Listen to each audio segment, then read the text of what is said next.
Okay.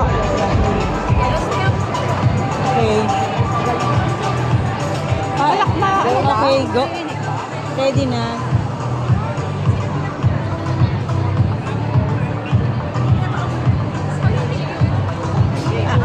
Ma'am Shakira, good morning.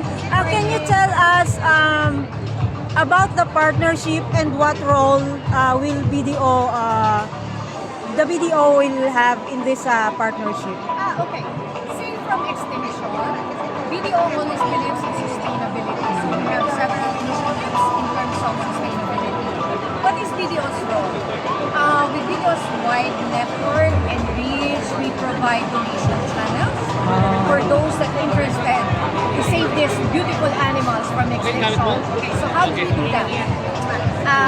You yourself, so at your preferred and most convenient time, you can donate and save these animals by donating one. From the comfort of your home, we have our video online app and video play. You can just send your donation by transferring, including our video online banking in our website. So that's one. The second one, when you're out, we have more than 1,400 ATMs nationwide.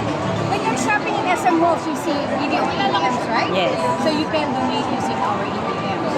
And of course, we have more than 1,200 video branches nationwide.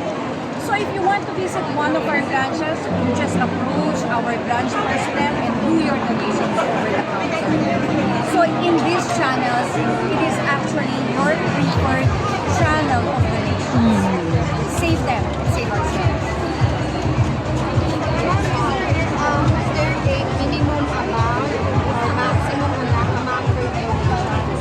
Or you can donate any amount. You can donate 10 pesos, 20 pesos, whatever it is from your heart that donation will be matched appreciated. Any other questions? Okay na. How would you like to invite them to Of course, I would like to invite everyone to please help and save these beautiful animals from extinction. As they said, save them, save ourselves, save them from extinction. Thank you.